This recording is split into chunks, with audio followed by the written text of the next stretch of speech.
Many people draw on spiritual beliefs, practices, and communities as sources of meaning, resilience, and connection. Mental health care increasingly recognizes that spirituality, understood broadly as how people find purpose, belonging, and transcendence, can interact with psychological well-being. When integrated respectfully and ethically, attention to spiritual life can enhance assessment, deepen treatment, and help people unlock personal potential. This interview introduces key ideas, evidence, practical approaches, and cautions for clinicians, caregivers, and anyone curious about the intersection of mental health and spirituality. Valeria interviews Keith Kurlander, MA, LPC. He is the co-founder of the Integrative Psychiatry Institute, specializing in integrative mental health and psychedelic therapy education. He also co-hosts the Higher Practice podcast for optimal mental health and co-founded the Integrative Psychiatry Centers, a clinic transforming mental health care with innovative treatments. With over 20 years of experience as a psychotherapist and coach, Keith's mental health journey began after a near suicide at 19, following a psilocybin experience. Now a successful entrepreneur, he's dedicated to teaching methods that help eradicate mental illness and unlock potential. Meet Keith at psychiatryinstitute.com. Here's the interview with Keith Kurlander. Aloha, everyone. This is another A Quest for Wellbeing podcast conversation. And my guest today is Keith Kurlander. He is the co-founder of the Integrative Psychiatry Institute, specializing in integrative mental health and psychedelic therapy education. So this is my brief introduction to you, Keith, and the full bio will be at the end and also on the podcast notes. Actually, in the beginning of this episode, your full bio will be there. So the question that I love asking all my guests from the very beginning, that's something that's never changed, and I usually say that here. How would you introduce yourself? Who is Keith in his own words? I'm deeply devoted to helping others with living a fulfilling and inspired life, and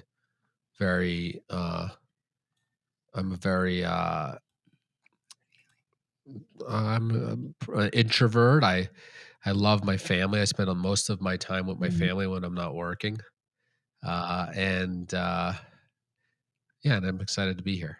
I'm an introvert too. So yes, a lot of people think that I'm an extrovert. I don't know why. Oh, maybe because I'm but happy. you come across extroverted just because you're kind of playful, but I don't know that those two things are probably not the same thing, but you might just assume that.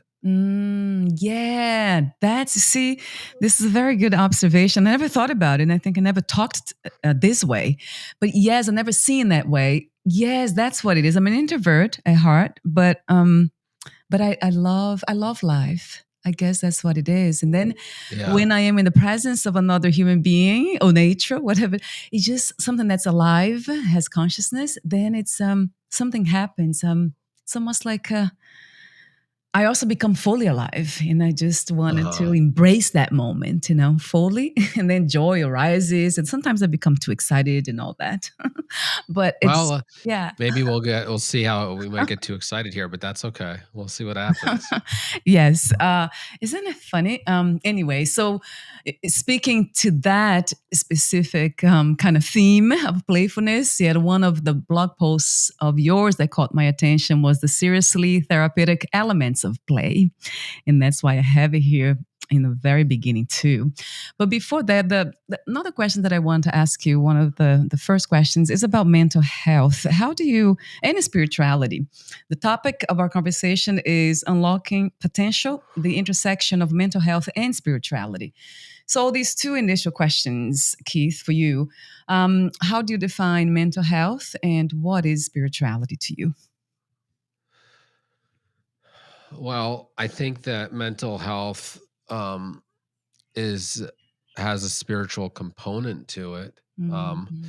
People who have mental health issues often just talk about, or some of them talk about, sort of the spiritual struggles that they're facing in themselves. Mm. Um, Yeah. but if we're sort of like, well, what's the difference between the mental experience and the spiritual experience? Mm. Mm. Like that's kind of probably the base of that conversation. Yes. I think the spiritual experience is really the most fundamental way that we perceive the world, and what's beyond our self, our sense of self, Mm. and how we feel either connected or disconnected, um, to like our deepest sense of self, and then deepest sense of other. Other can be people, other could be spirit. It doesn't. It's all the above. Mm. Um, and I think the mental sphere is just a little more narrow than that. I think it's, how we relate through, um, the cognitive, capacity of the human being, and the personality to, our body and to people, Mm. and to our emotions. So Right. I'd say like the spiritual experience is a little more fundamental on some level. And then, I think a lot of our meaning making is really arising from our spiritual experience. And so the mental illness versus spiritual illness, or Yeah. I think, maybe it's possible not all spiritual illness has mental illness in it. It's possible. But Mm. I would say that most people who are severely suffering with a mental health condition tend to feel, like a deep struggle in their spirituality on some level. Yeah. Um, so I think these things have some differences. I mean, often we think of the spiritual as having, for many people, there's not all people, but many people would want to talk more about the metaphysical, Right. components of reality, Right. um, and the spiritual. I mean, even the concept of God is metaphysical. Mm. So, Yeah. it's, meta, being big or beyond, and the physical. Mm. So, Yeah. um, that's where I'll pause there. Yes. Right. I'm listening and I'm trying to make sense of what you said in relation to what I have experienced it and I experience on a day to day, moment to moment, really basis. And it feels to me like it has changed, it has evolved throughout the years, but then there's something that basically has been almost like realized in also embodied for the last, I would say, 10 years. I'm a student of Advaita Vedanta. It's a non-dual. I don't know if you're Hmm. familiar. It's non-duality. Hmm. And that just there's something about when I listened to the teachings and I read the teachings, which is the Upanishads. It's the main. Are you familiar with the Upanishads? Yes. Yes. So that's my main kind of source. It's not even of Hmm. study, but it's of something that speaks not to the mind. It kind of, in a sense, bypass the mind. And I hear from a different perspective, a different perception of being that it kind of makes everything makes sense then. It basically is that we are not separate from God, that everything is God. Everything already is complete, limitless, enough. So, coming from that perspective, there's something about that feeling again of celebration of life and then joy and then love and all those things that is considered like qualities of a healthy mind. They Hmm. arise easily from that understanding. So I don't know if that's just doesn't feel like just an intellectual understanding. It really feels now beyond that. It has become part of this here, of this body mind, and it's a lot of fun. Seeing Yeah. everything as sacred, basically. So that's where I Yeah. come from with my understanding of those two things, mental health and spirituality. And as long as we are still dwelling in the conditions and feeling not enough, incomplete, separate from the whole, from the universe and sacredness, then it's so easy to have, mental issues. I have experienced Yeah. them all too, so I know Yeah. most of them. Well, I think that, I've worked with a lot of people. I started my whole adult life by age 20. Mhm. I'm almost 50. Yeah. My whole adult life started in the yoga tradition. Yes. Um, and so, and, the yoga tradition has a concept of, um, you could say God. It's not necessarily, it's not necessarily like theistic in Right. the way I was raised in Judaism, Right. but there is this, there is sort of a oneness, on Mhm. top of all other forces, Yeah. that integrate all forces. And Yeah. so I started in that tradition. And I would say that Right. working with a lot of people over time, that even though a lot of people I've worked with who do end up feeling well eventually, or Right. are feeling well, not all of them have the same language, I would say, around spirituality, or even the same framework. But yet, well, I think what's true is they experience integration Mm, inside of themselves and their connection to right. all things. They experience some form of integration there. Some people don't have the language, I've noticed, to call Mm, it sacred, or mm, but but mm, they mm. they have an experience of it, which is obviously probably Right. more important than the language Right. anyways. Right. I would say that most people who are very well have an experience of being very present, Mm, and integrated and connected to reality on some level. mm, So mm, I think that is somewhat of a probably expression of wellness, and mental health, even, is that sort of integration, and starting to lean toward, not feeling separate and alone. mm. Yes, Keith. Yeah, that's it. Yes, yes. A billion times I often say to that truth that we are never alone, right? And that's the Yeah. funny thing is that I am in Hawaii now and I am physically alone without my husband and my dog, and I miss them. Oh, I so Uh-huh. miss them. And then I'm like, what Yeah. part of me miss them? It's the human experience, right? It's part of it. Even though Yeah. it's the infinite and the finite, that we have to integrate them. And it's okay to be fully human and to Yeah. feel feelings, right? Have these feelings of grief almost. Uh-huh. It was in the beginning, it felt like a death, like they had died. Uh-huh. And Yeah. now it's becoming more integrated too, those feelings. And then I'm like, oh, wait a minute, it's okay. It's okay to be here alone physically. How long have you been alone for? Oh, it's about 4 months now. It's not that Oh, that's a long, long time. is it? I think so. Yeah.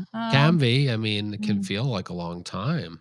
Yes, it really does when I have to eat because I used to have, all the three of us have dinner Right. together and then we would go out to the park. Oh, and it's so amazing. I could cry right now. So Yeah. when I think it's interesting about thinking, right, Keith? When the thoughts, you see, because it's almost like the mind has to, in order for suffering and pain to occur, it has to compare with something. It has to go back to the past. You gotta attached to memories, something that it's not even real anymore.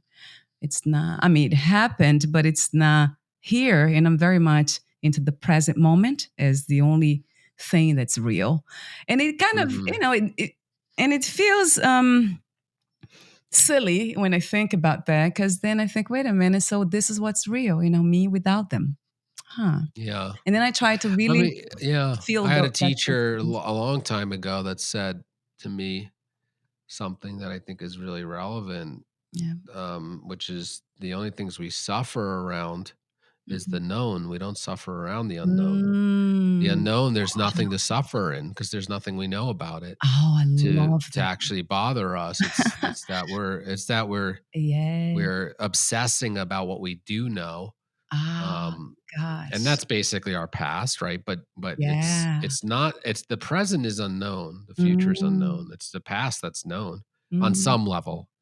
And Right. so it's when we start identifying with what we know and the Huh. known that we start suffering and grieving and Wow. these things. And of course, our body has a biological Memory. Yeah. attachment. Mhm. Yeah, it has a Yeah. biological attachment system. Yes. So Yeah. it has to it Uh-huh. has to it's sensitized. So Right. when something is removed from it, it goes through a withdrawal process. So that's real Mhm. too. I mean, we're going to feel that. Right. Ah, how insightful this is. I love that. I never heard it that way. What a beautiful way of having language, kind of being able to communicate that. Right. That we suffer from what the things we know, not the unknown. Even the present moment is the unknown. So there's nothing Hmm. to be attached to, suffer from. Yeah. Ah, wow, I love that. Where did you hear that Yeah. again? That's something that was in the That book, was one or of my first teachers wow, that that told me that. was that a Swami or was that? Yeah, he was a Hmm. he's not a swami, he's a yogi. He's a Hmm. yogi. Yeah. Yeah, close enough. They're very similar. Yeah. Where they come from, basically, right? Oh, Yeah. yeah, that's what a beautiful insight, realization, and practice. And I'm wondering how many of us can really put this into practice, in on the day to day, moment to moment basis. Is that something that you also apply to your own life? This knowledge? Begrudgingly. I wish Yeah. I wish it was easy, but Right. the mind is Mm. a finicky little mongrel. Yes. So um Yes. yeah, I mean I would say I am attempting to apply to stay in the mystery and the unknown of Mm, what's happening around me. mm. But obviously, that's a deep spiritual undertaking, and I'm sometimes successful and often probably not. um, Thank you for your yeah, honesty. Yes. yeah, That's beautiful too. Yeah. What's not to love about that? yeah. Yes. And you probably have heard this too, that the goal, if there is one, a destination, is to become fully human and fully divine, right? Hmm. So we are Yeah. kind of, yeah, we all can through this navigating both worlds, but basically knowing that there's just one anyway. Like you said, I love those concepts of the unknown and the mystery. So Mm. that's really what is real when we dive into it the way I have done. I think I went as far as I could with the mind. At some point, I have heard something beautiful, very poetic about how far the mind can go when it comes to these deep understandings of what life is that can mind can take you to only to the shore of the infinite, and then will just drop you off there. It can't really navigate the waters of the infinite because it's always Yeah, makes sense. I have a belief that basically we are just an expression of the divine wanting to see itself. That's all we are. Yes, yes, So we yes. are vehicles for the divine Ah, to have a moment of self-reflection, mm, a moment of self-awareness, yeah, awareness of its own existence. yes. Um, and Ah, so our work, mm, we immediate the moment we see the divine, we're already we've already reunited yeah, um, yeah. with the process. Once we see the divine has seen itself. We see the divine, and we're no longer separate. Mm, Um, and then that creative impulse from the divine is returned to wholeness. mm, But we create a we because of the setup, yeah. we end up starting to believe that we are an all-powerful individual entity that's separate, Right, right. and we're not. I mean, Mm, yeah. we're unfortunately not as uniquely separate as we would like to believe. Mm, Um, but that's just the setup.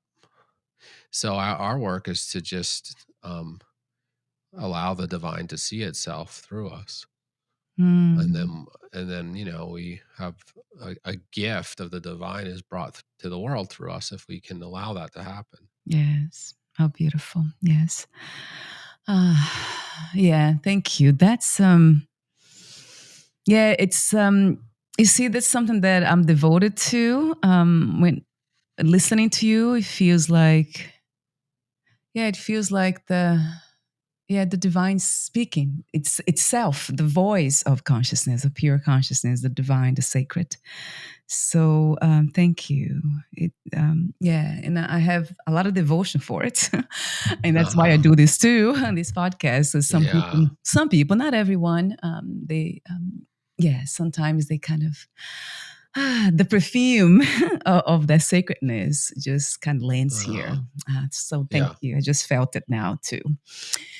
Yes, and I have heard somebody also said, oh, yes, I forgot his name. He's also Jewish. He comes from Judaism.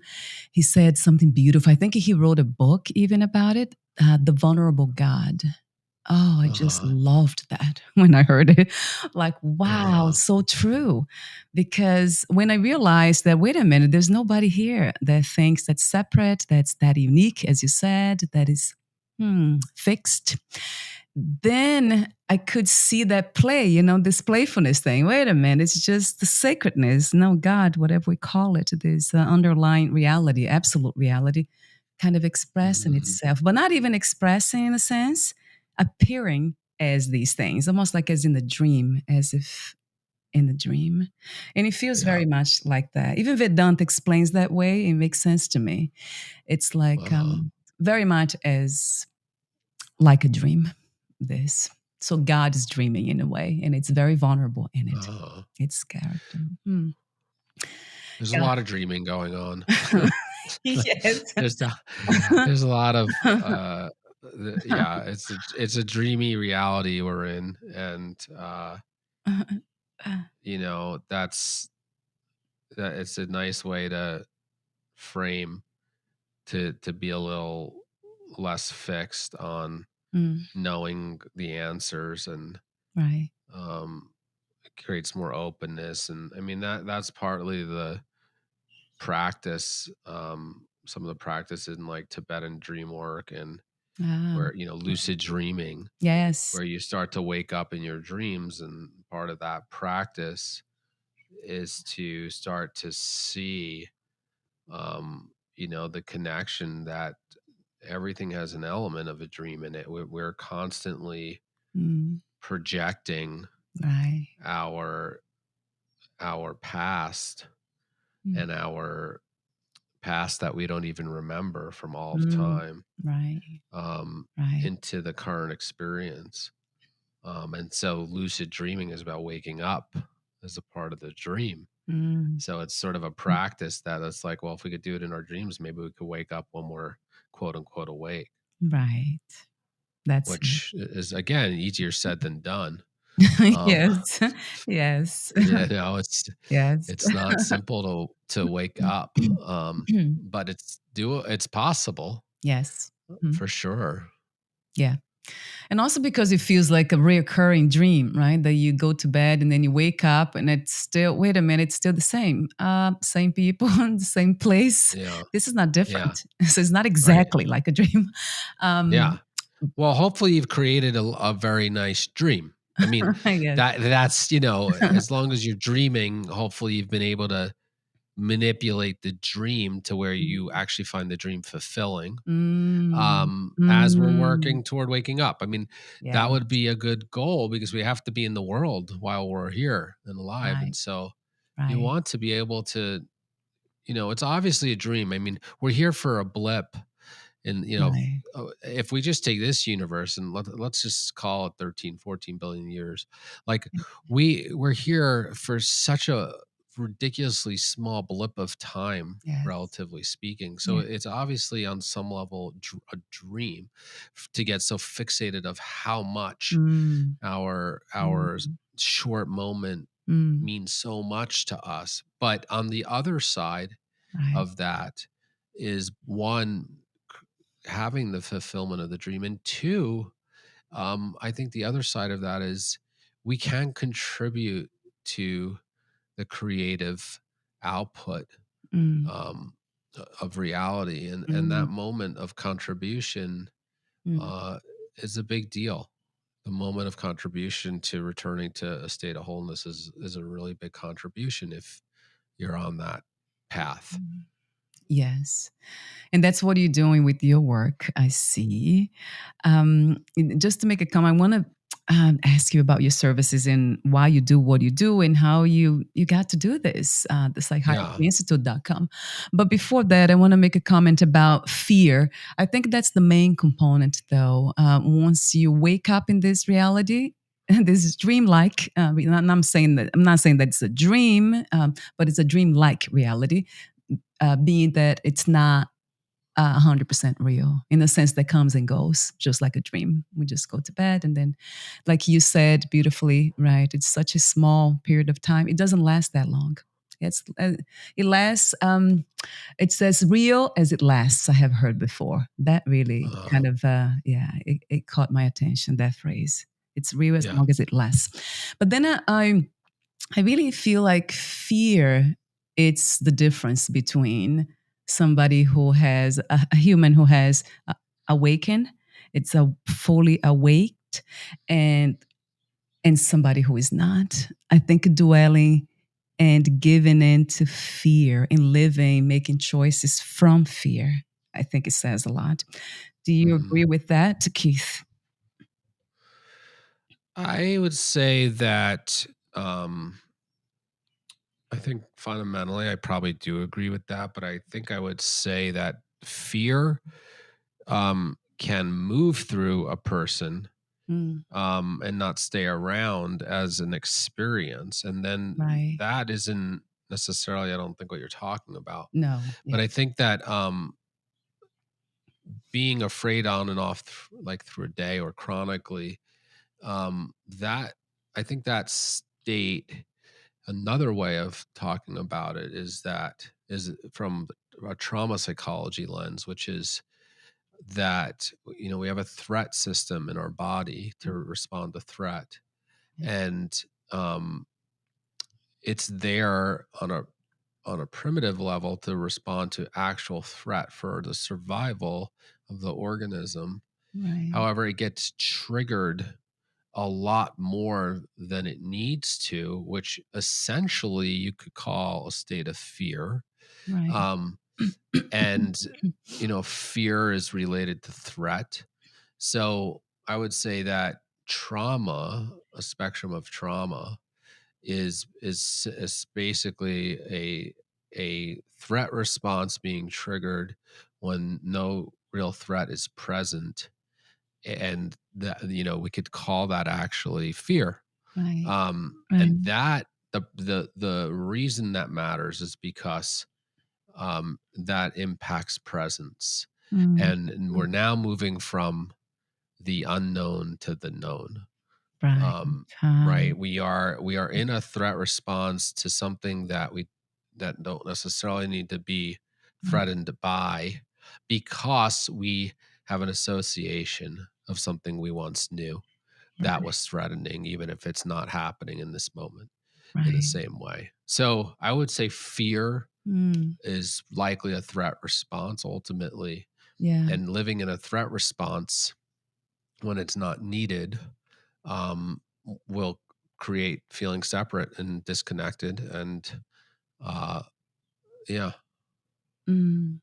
Yes, that makes a lot of sense to me. I call it, I think I gave a different name to it because I've been through a lot of trauma in childhood and I had a lot of those. I had enough of that, kind of know the difference. And then I feel like that I don't call it fear, I call it conditioned. The body and the mind had been conditioned to follow a pattern. So I remember just being in this constant pattern that I was not even aware of.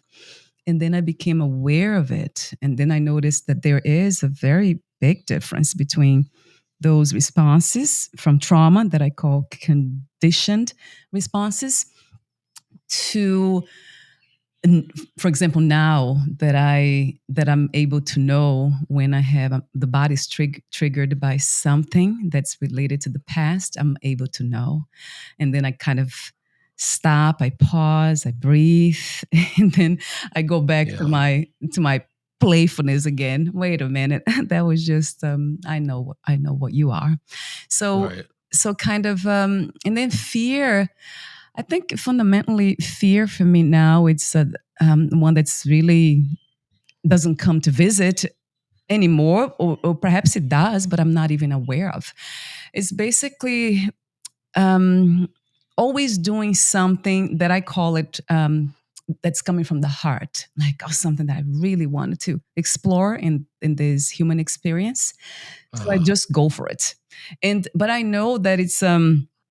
Also, it's I'm very intuitive in a sense, and I know it's coming from that place because whatever I do, it's often very scary for a lot of people, like moving to Hawaii by myself and starting a nonprofit and planning to open a center here, a physical place where we can meet and all that.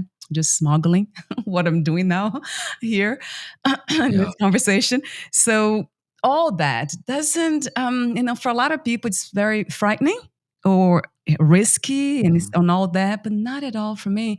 And I guess it's Mhm. coming from that place, that trust of the unknown, and also because it feels like, wait a minute, this is something that is not just beneficial for this here body mind, Mhm. but for my family, my community, and then humanity as a whole, as a Yeah. contribution. Yeah. So I don't know. And that's why that's the kind of fear that I'm speaking of. Something that you intuitively know that it feels right, and even though it's scary, it could be, you're not really, yeah, you're not really. It doesn't hold you back. You keep moving Uh-huh. anyway. Uh-huh. So I don't know if that makes sense to you, but that's where I come from when I speak of Yeah. that, and it's quite powerful. Yeah. I think it makes sense to me, and I would sort of go further and say Huh. that you're likely fundamentally afraid of something, Oh. or you wouldn't be able to maintain any Mm. separateness, or Mm. you wouldn't Wow. really be even there wouldn't be any more work to do. Mm. Oh, wow. You So good. y so you're likely still afraid of something. Um, Very good, Keith. um, yeah, that's beautiful. Yes, of course, I have reflected and contemplated the idea and explored it too, because that's what I love doing. So I've been doing for many years already.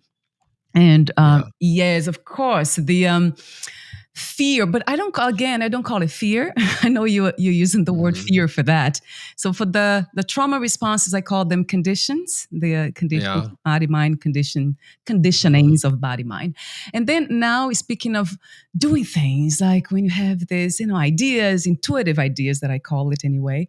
So it could be, like you said, it could be just another, I don't know, another way of for the separate self called the ego can mhm, express itself. mhm, But there is to me there's a difference, because I have been kind of paying attention throughout my life. And now, even though the mind will say that, oh, you're doing this for this, because the mind's always trying to explain everything and always come mhm, up with a, reason why you're doing something or you want something, whatever it is, the you that's not even there, the you without mhm, you. So, but that's the fun thing too. So I kind of listen and and I let it pass through me, those thoughts, mm, mhm, because there's something about what my whole being is is interested in, and that is exactly that, this sense mm, of that one day we'll be able to lose that sense of separateness and kind of experience union. And mhm, everything I do basically behind all this is that's the message. That's really what I mhm, want to put out there. And also people meeting me in person, to have that. I want them to have that experience too, because I meet a lot of people and Yeah. they often say things like, "Oh, I really feel good." They say things that I don't expect to hear, but it's a good experiment, almost like Hmm. I'm experimenting with these things. So Hmm. because it feels very much true to me, and although it could be, like you said, a byproduct of some sort of the separate self trying to find itself. I don't know, because I don't know how many people were able to do that. There are some people who have. I'm not saying that I'm awakened or fully awaked, but I remember. I know. I know that that's not really the case of a lot of swamis that I know too, that they are fully awakened and they still Hmm. work every day. They do. Hmm. They're always like doing beautiful things. They build this. I mean, there's a Swami, I forgot his name, Swami G, I call him. That's in New York from the Vedanta Society, and the one that I'm very close one in New Jersey. But anyway, they all build beautiful centers, and they're always kind of Hmm. crafting, doing videos, creative things, and they are and and they don't know something. They are already, they know they are already whole. They don't need Yeah. to Well, do I anything. think So I think producing something of value yeah. into the world is different than working on yourself. If there's Yes. still a self, if there's Yes. still a self to work on, Yes. Yes. then Yes. in my mind, if Mm, there's still a self to work on, right. that self Mhm. is protecting something to Right. exist. It's keeping something in a box so Yes. it stays around. So, Yes. um, Ah. yeah. So I don't know about you specifically. I mean, I would say for myself, I've got plenty of things I'm holding on to and protecting dear, holding on for dear life and not ready to go. Uh, But yeah. my sense just talking to you is there's Mm, probably something that you're in deep protection of that is there. And mm, uh it's that's I think the very natural um spiritual path that we're on, is that we're, for whatever reason, we're mm, coming from not only a state of protection, but that's there. And then as the protection wears away, there's just an ego, a personality left over that's just serving a function mm. in the world. That's all Right. it's doing. It's just serving some function to Mm, creation mm. at that point, as the protection wears away. Yes, that makes sense. When I think about protection, that's an interesting. What comes to me is like protecting the sacred, right? Uh-huh. That's what it comes to me, like immediately. Even Yeah. And then I would just say, yeah. why do you think you have to protect the sacred? Mm, Why is there anything to protect? The sacred's going to keep going on whether you protect it or not. mm, yes, that's so true. Maybe it might be what you mentioned earlier that resonated with me when I heard the contribution type of thing. It's like, Yeah. okay, maybe the protection serves the purpose of a contribution in a sense of, this was an experience worth having.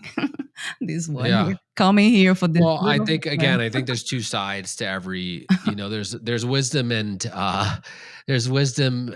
You could say there's wholeness and separateness, wisdom and neuroses and everything. Yeah. So, um, there are two sides to everything. And obviously, protecting our service in the world and protecting our spiritual identity, and there's a wisdom side to that allows us to continually become more whole. And there's a neurotic side that's a part of our ego, just playing it out in spiritual language, that Mm, mm. Oh the yeah, next person's playing it out in non-spiritual language. true. um Yeah. and that's very hard to catch on the spiritual path. Right, and it's the same, It's right? very hard to catch Mm. spiritualizing our defenses. Yes, so That true. is like, Huh. one of the hardest things as a spiritual seeker is we spiritualize our defenses so that we can tell ourselves we don't have them anymore. Mm, And mm. it's a very, very difficult thing to catch on the spiritual path. Yes, Yeah. that is so true. And I remember doing a lot of that. Yeah, the spiritual bypassing, I think is the term Hmm. is. Hmm. Yes, yes, yes, and yes. And then, and that's why, I guess that's why my devotion to the teachings of Vedanta too, because that's so clear that there's really no one that's doing anything. So everything is just perfect as it is, Yeah. regardless of our efforts and our judgments and our neuroticism and our everything else in between. It is just, yeah, it doesn't really, Yeah. basically doesn't really matter. But then it's fun, isn't it, too, to kind of contemplate these ideas, to kind I love it. I do it all the time. That's all yeah, I do. yeah, me too. I It's love that. fun, it's Love that. exciting. I mean, hey, if you're gonna think about something, Right. why not think about that? It's really fun. Yes. Yes, Um, that's it for me. Yes. Yeah. And then if those thoughts they become actions, that's okay too. So everything's yeah, like, it's okay, it's okay, it's okay. And I play with my dog. Yeah. I always there's something about the innocence of the body, right? And animals that I always kind of contemplate too. Like yeah, nature. Like, it's yeah. just being. They don't Mhm. really. You see that they don't fight anything. It's Right. okay. It's all right. Just let. Yeah. This is something that I practice, and that's why I miss my dog more than my husband. Don't tell him. I always say that. Oh, I won't tell him. Don't Although tell him. you might not wanna No, publish that no, because yeah. he might listen to it. And I do. I always Uh, probably he knows that. He knows it. In that sense, but there's something about the innocence of an animal uh, that I just yeah, I can just be myself in the sense of I can say anything, go on the floor and roll it with him, and there's yeah, no really judgments, nothing. I'm just free. I feel right. so free. Yeah. Going It's a back. it's a nice it's a nice break. Yeah, right. In a sense. And that's another thing, Keith, that I noticed that, these days, that's how I know too, for the body mind, it feels so much more relaxing from one moment to another. Doesn't matter who I meet and what I do. It feels like the Yeah, same. It's more fluid. As right. before, I remember being like so distressed and it's almost like I was trying so hard to be something that I was not. That it was just so heavy. I would Yeah, have these meetings. I remember in New York as a personal trainer, and it was just too much to the point that the whole thing, my whole being, the complex body mind, just was deeply depressed. And I remember thinking about suicide. Even I never had yeah. that thought before, and just one time it came through the mind. Uh-huh, So that was interesting to observe too. So uh-huh. now I know that's the thing. I guess, like you said, it's an experience. We can try to intellectualize these things. We can have a conversation about these things, but it's really the experience that matters, Yeah, isn't totally. it? Yeah. So going back to your Well, work. Oh yes, but gosh, we yeah. do need to wrap up soon just 'cause, Yes, I, you have to uh, go, right. I just, was saw the calendars to 6:45, so I just have to wrap up pretty soon, so maybe a couple minutes. Oh yes. So let's talk about your work. So that question: Sure. how did you come to do what you're doing today? And talk about your services too. I'd love to hear about them. I have them here in front of me. Yeah, so I own a continuing education institute. We are in the mental health space, and we are, really about helping educate professionals specifically around the root causes of mental suffering. Mm, And that has teachings in our institute from everywhere, from a lot of things we've talked about today, and spiritual frameworks to yeah.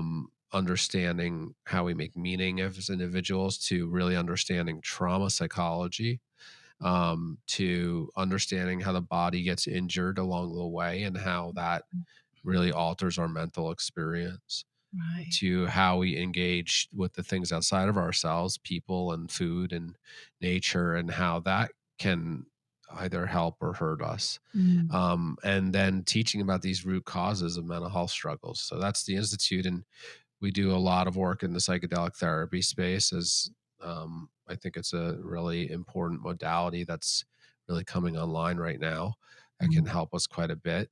Yeah. And then we do a lot of functional medicine education and on other things, trauma psychology education. So that's psychiatryinstitute.com. That's our institute. And then we also have a podcast, the Mm. Higher Practice podcast, where we talk about these things.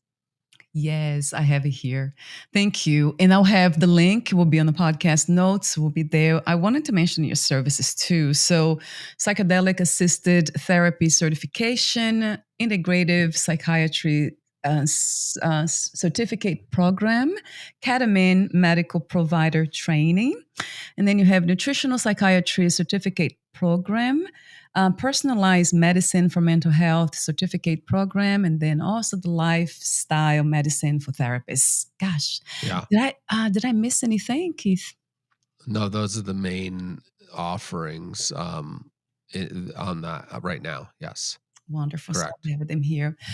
It has been wonderful using that big word that has to do with wonder too. So it's been wonderful to speak to you, to be in your presence. Thank Thank you. you. Thank you for having me. Thank you, Keith, for what you do and for being open to this conversation. I love having Thank them, you. I have to say. Thank you. So, in this very end, would you like to close with a message, something that you left unsaid, or anything else? Healing is always possible, Mm, and um, we we can uh, we can do a little better as mm, a species, and we need to. mm. And the way that we change that is just by healing ourselves, and then we will be doing a little better. So Yes. healing is possible. Yes, I love that. Yes, it's one of my favorite things to say. Thank you so Yeah. much again, and we'll talk soon. Take good care of yourself. Okay. Thank And you. yeah, we'll talk soon. Bye. Bye for now, my dear. Thank you for listening. To learn more about Keith Kurlander and his work, please visit psychiatryinstitute.com.